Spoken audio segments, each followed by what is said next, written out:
Hey sellers, so we have another unboxing just arrived in the mail. It's my copy of Saint-mere-eglise. Let's unbox this bad boy and see what it looks like.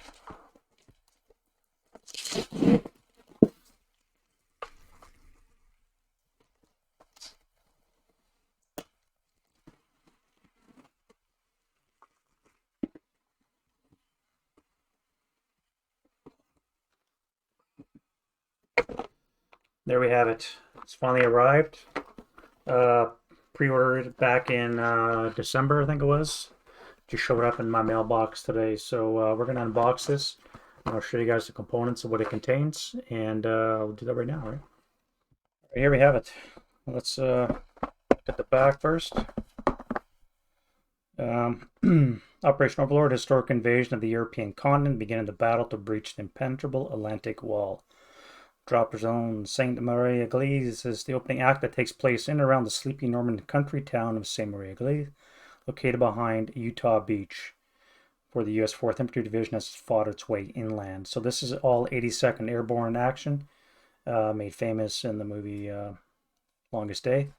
And we're probably going to be replicating a lot of those scenarios. So just a little preview of what the map looks like. Contents, we got 3 22 by 30.5-inch maps, one counter sheet, 11 scenarios, and the chapter Saint-mere-eglise campaign notes, and you can make 3 ASL campaign games out of that. Not too bad. And it's a choking hazard for small kids. So don't want your small kids chewing your MMP products. It costs way too much for that. All right, let's crack it open and see what's inside. All right, mandatory in every package is, of course, a little summary, just exactly the same things you saw on the back of the box set, including some contact information for Multiman, Millersville, Maryland. Okay? I wonder if it would have been cheaper to fly to Miller's and pick the thing up from their storefront if they have one.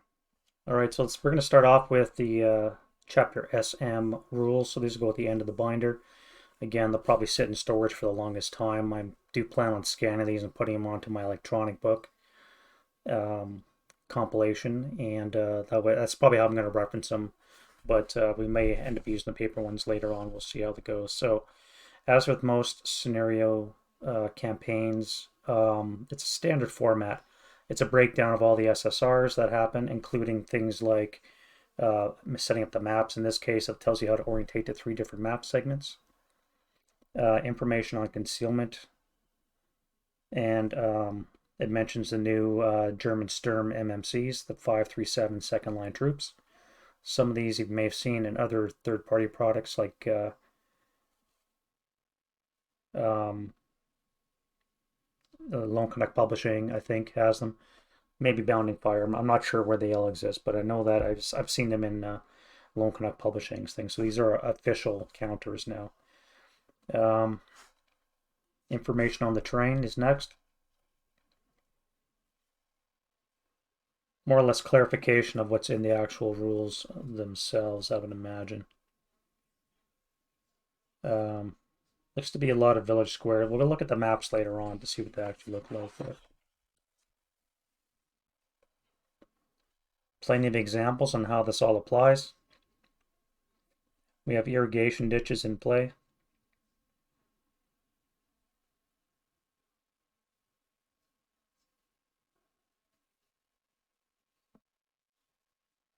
And the obligatory cows reference.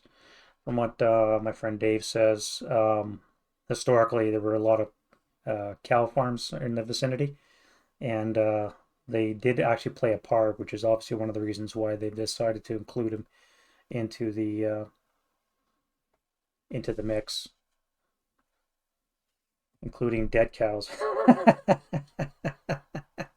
They become a line of sight hindrance with a +1 terrain effect modifier for being inside a cow pasture. Interesting. And then we go into the campaign games themselves. And again, if you've played any kind of historical module, campaigns follow the same format.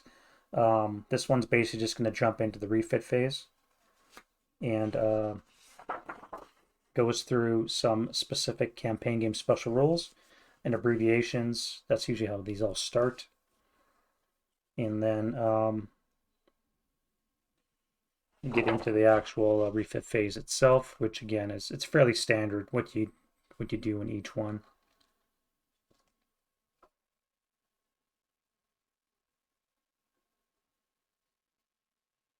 Both squad types are normal at night. Interesting. I would have thought that would have made the paratroopers elite, but they decided to make them both normal. Wonder why that was.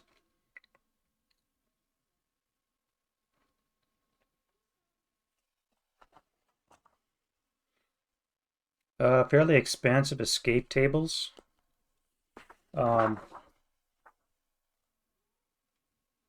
Given the fact that the paratroopers are landing behind enemy lines, I suppose they have to make fairly detailed notes on escaping, what it entails.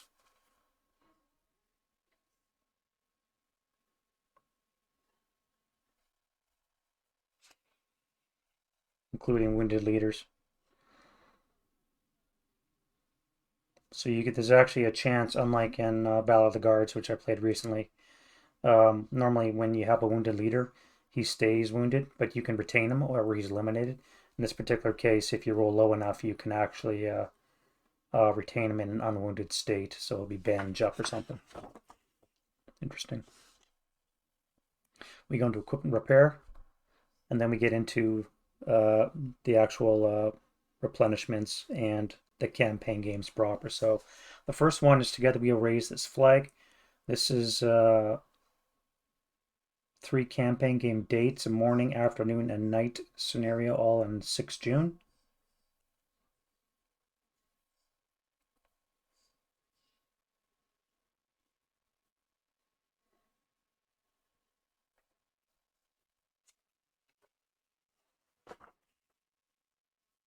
And these are the purchases broken up by time slots. So these are what's available in the morning, the afternoon, and then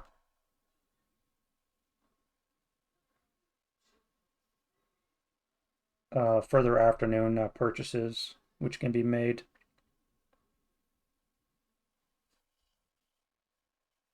And then finally finish it off with the night scenario.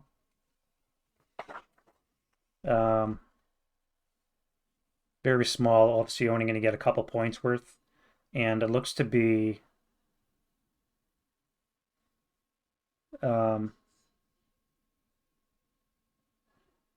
you can basically remove no move counters from your troops so that you'll be able to start moving around. And you can maybe even get a squad out as the troops start to trickle in and start to assemble. Remember that when they land, they're spread all over the countryside, and then they get together in small groups, platoon size, if possible, and then they start conducting their operations. Eventually, they'll amalgamate and get into bigger company size formations, but that's typically the way airborne operations would work. Campaign game 2 is Liberation Road. This is on 7 June and it comprises 4 dates: a dawn, mid-morning, afternoon, and an evening scenario. So there should be some low visibility in the early morning and in the evening, I'd imagine. And again, as it breaks your purchases down by time of day, which is, I guess, historically sound way of doing business.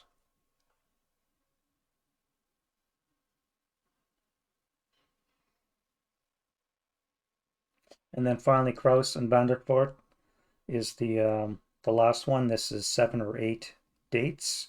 It comprises 6 through 7 June and includes an optional mid-morning scenario, which I guess you could choose to ignore. I'm not sure how that would work. It does use all 3 map sections, so you definitely want to have a dedicated table for this.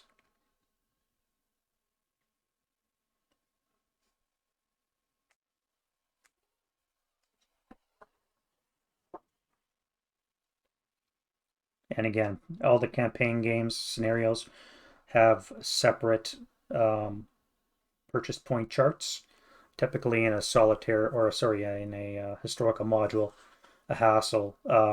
You just have one table for the whole campaign that you can draw from. In this particular case, they've actually narrowed it down to times of day, determining what's available, which again is probably very historically more accurate. I'm not sure how playability would work into that, just because, again, your choices tend to be limited, but there must be some playability factor to this. And then we're looking at about a good page and a half of a page of footnotes as well.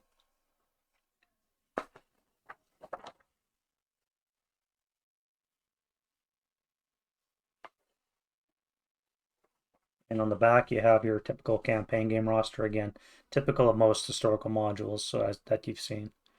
Nothing new there. Here we have the campaign game force organizers. So again, you keep beside the game set up, and you would record each specific unit, whatever it's doing. You tally up your casualties or your rally groups the time they come on, just to keep everything separate and nice, neat, and organized. And on the back, of course, you have small maps that also accompany the back of the rules one that we just showed you there. So here you have a copy of all three maps that you can photocopy typically and or laminate, which is probably the best way to do it. And then on here you can start marking your perimeters and all the rest of it that have to be determined at the end of every scenario. All right, let's look at the scenario. So first up, we have SM1, lost opportunities. All these take place on the all these 11 scenarios take place on the map sheets, and usually involving portions of. So in particular, this case here, it's rows less than or greater than 5, less than 24, and hex rows EE to SS are playable. Basically, we're looking at 18 squads, including 8 conscript squads for the Germans, versus 9.5 paratrooper squads. And this is a... No, I thought it might be night battle, but it's not. SM2, seldom practical, again, uses the top corner of the FA map sheet. We're having 9 paratroopers attacking 8 447 second lines. Well, they do have a mortar to play with, so... And they can set up HIP for 1 squad equivalent. ELR 2 troops, so obviously less than stellar frontline troops, and they're going to definitely pay the price. I could see a lot of them breaking, so this might be a little lopsided scenario, especially with the ELR. And there's actually an SSR here. German ELR is reduced by 1 should an unbroken MMC enter a hill hex. So I got to keep them off a hill. I don't know what the board looks like, but we'll find out. But interesting one. The roadblock, featuring a roadblock. And the German has armor with 19 squads coming on against 7.5 paratroops. I do have a 57 long AT gun to deal with those pesky little Stoogs. 57 long American. I don't know what the pen on that is, but I dare say it's probably more than enough to deal with the Stoog.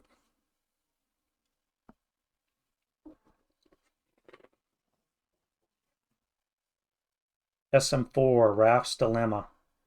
6 June 1944, used in most of the FA map sheet. Good counter mix of everything.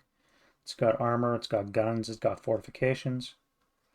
And 667 elite glider troops versus some second line and conscript squad on the German side. I don't think the 50 long is going to do very good against the 11 Shermans, but again, nah.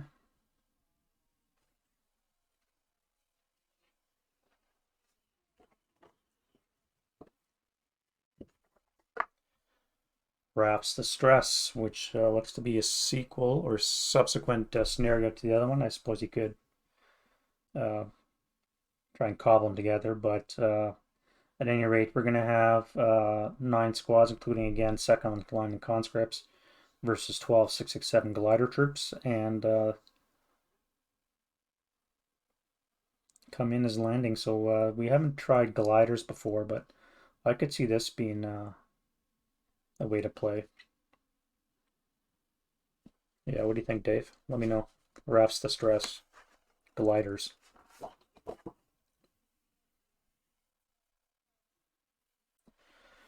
Sound and Fury SM6, 6 June 44, uses just the one little corner of the SA map sheet. And a very small unit mix. Again, first and second line for the Germans, 12 squads, and the paratroopers are 6.5, with the Germans on the offensive. Night rules are in effect. And both sides are, again, normal at night. So normally one side's elite, well, generally speaking. But I'm surprised that the 747s are only normal at night. Or I should say stealthy. They should be stealthy, the 747s, but they're not.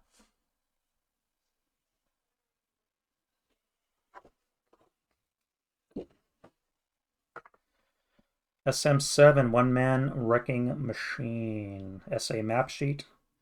5.5 turns.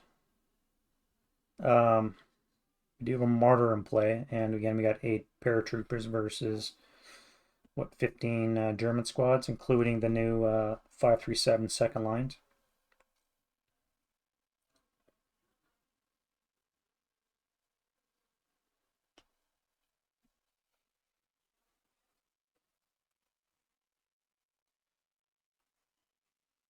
SM8 without thought of numbers. Same map sheet SA, and again it is a very small mix of guns and vehicles and mostly troops. 10 squads versus 7. And again, all the German squads are the 537s, which would be interesting to see how they play. They have assault fire and they have spray fire, but they're second line troops, so it's kind of funny.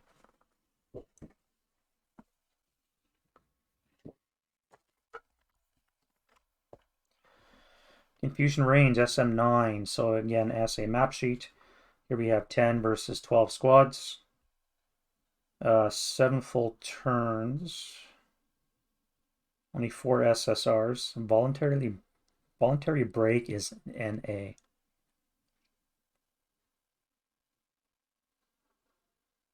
Oh, interesting. And the SSR. So the German player may not move more good order MMC during his movement phase than the current turn number plus the number of his current good order leaders. So he's got two leaders at start, and so he's ever going to be able to move at least minimum of 3 squads, and then of course the number will increase as the turns go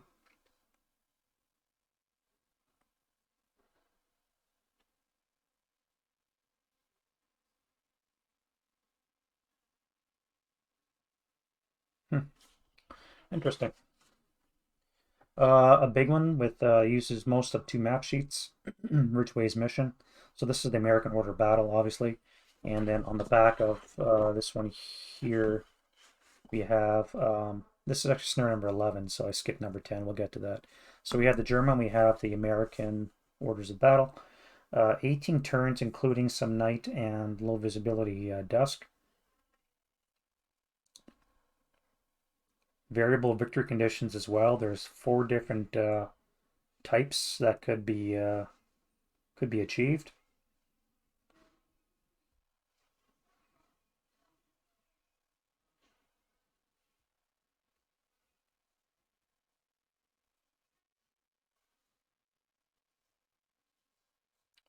Um, yeah, it says turn end on turn 10, but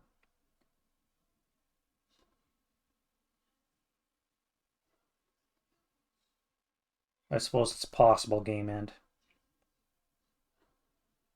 Yeah, so you can win immediately if there's no MMC on the SA map. At the end of game turn 9, if there's no good order American MMC on the NE map. And game end by controlling building SAZ13, and or by amassing twice as many CVP. Prisoners do not count double as the Americans. And yeah, can be using a lot of troops for this one. What have we got here? 28 and 22 is what, 50? 50 squads on the German side. Eesh.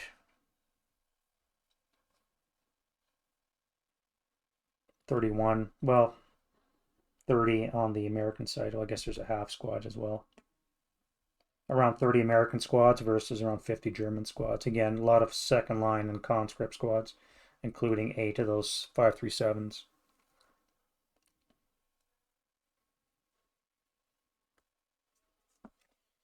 Yeah, we'll have to use Dave's table for that one. And then we have scenario number 10, not apt to drag feet, which uses most of the NA map sheet. Nice mix of vehicles and troops. No guns in this one. We got a couple of Shermans, including the 105 variants. And not much in the way for the German defense to help defeat that, although they do have an air Panzerfaust to deal with the armor. Lastly, let's look at the counters. So again, here on the top left, we got all your extra Americans. Don't really need more 447s, but I guess you can never have enough Germans sometimes. And on the right, we have our American 747s to augment what you get in Yanks. Again, you normally get 26 of these already, and the fact that they've included another 14. Interesting. Let's check out the artwork.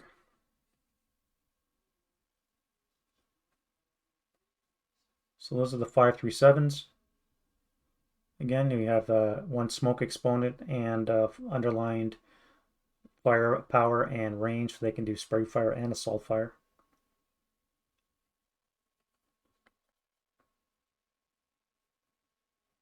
Some nice control markers for the 82nd Airborne. And on the back, you'll have the German Wehrmacht counters. There's a couple of cow counters.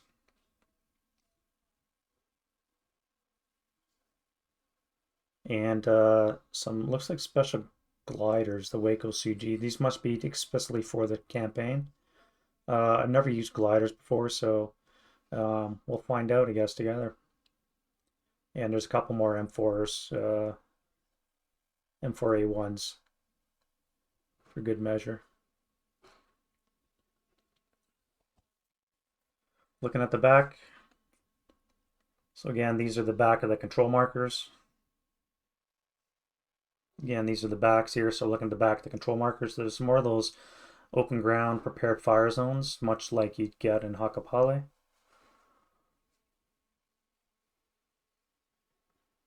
Looks like the Sturmtrupp second lines have a 7 broken morale, which is, I guess, standardized.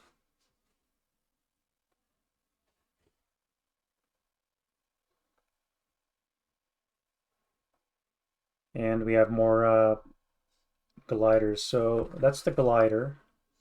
2 different kinds of gliders on the counter sheet. And here we have the maps all laid out in sequence, as you can see. I'm going to be taking up my whole length of my coffee table, so I'm sure the wife won't mind if I set it up permanently. Let's zoom in for some details here. So this is the main road that travels right down the center of the map. And of course, in the center we have our small little village. Looks to be mostly level 0 or -1, I suppose, for the darker green part on the inside. And this will be level 0 around it. Unless it's the other way around, maybe it's the hill. Doesn't say. I think this might be a hill feature here. You can see how it changes color. I think that might be just a level 1 hill with the level 0. And then you have the level -1 around the village itself. Here's a small little hamlet. Awesome artwork that they have on these new maps.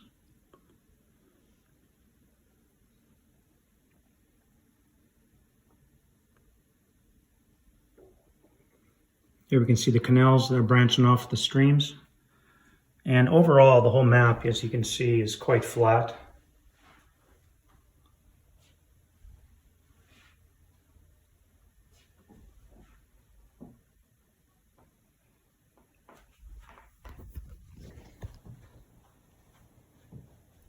Yeah, this looks to be another hill feature here. Again, just the level 1. So nothing really high. So one of the scenarios that is in the scenario pack, you have to keep the Americans off of the hill to avoid losing. So you're not going to have much in the way of lines of sight. But of course, the whole map is so wide open with all the bocage and hedges around. I believe all the hedges are bocage, if I remember the SSRs right. And there we have it. So here's all the maps again laid out in sequence. So you're going to need a good 10-foot table at least to if you want to play the full campaign. And there we have it. Saint-mere-eglise finally in my hands. Been waiting for 3 months now.